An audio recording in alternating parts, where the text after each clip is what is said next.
Hey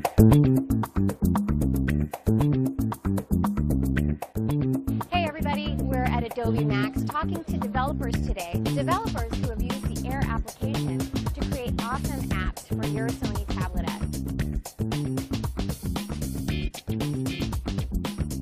We've highlighted a few of them to show you some of the cool things that you can do on your tablet.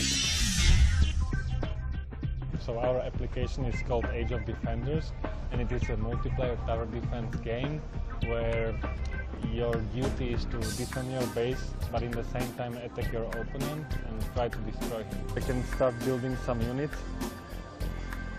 and set the waypoints for them. And on this screen you see that the building is already in progress. This game is more for gamers. There is no other game like that. This is a real-time collaborative tool. This is an application for anybody that needs to communicate visually. So he's in Russia right now, and we're collaborating, and it's happening on here too. So he wrote a little hi there. That's yeah. So that's Daniel real-time. Real-time. That's his real-time chat. Yes. He also can hear. On our platform, you can have 16 users video chatting at one time if you want.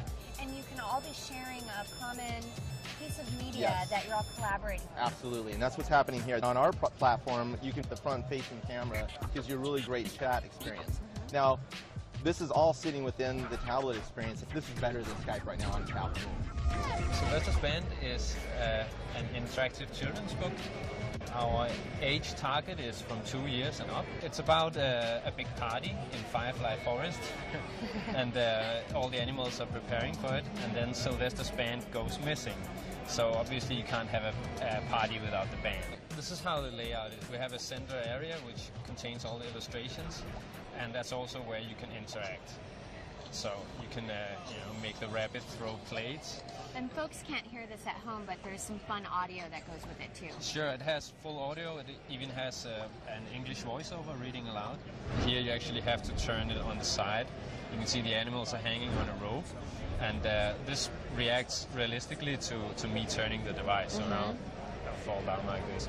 If you could hear the sound, you would be able to hear that they're screaming. That's really cute. I mean, screaming aside, it's very cute. The application is called Tweet Hunt, and it's a casual game that is powered by Twitter. The concept of the game is basically like the classic Nintendo game Duck Hunt, where you just shoot birds and you have to shoot enough of the birds to pass each round. But in this game, it's powered by Twitter, so every bird in the game represents a real tweet or Twitter user. And so when you shoot the birds, use a slingshot on the touchscreen.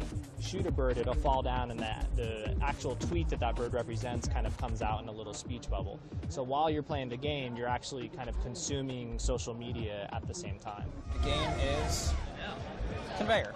It's an extremely simple word game where basically you have tiles across the bottom.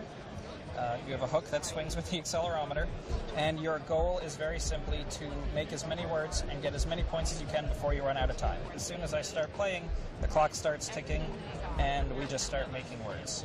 So you're playing against the machine and not against another person? You are basically just playing against the clock. My app's name is Q Manager, Q-U-E-U-E. Whenever you're a Netflix customer, you are always trying to find ways to watch your movies, add new movies, and if you're not near the computer and not on their website, it makes it really hard. So I create an application so while on the go, you can easily browse, search, find movies based on the genre that you may like or a particular actor, and then on top of that, you can then add it to your queue or even watch it directly on the mobile device. Stay tuned for more in-depth looks at the applications that you can use on your Sony tablet. We'll have those on our blog at sony.com/blog.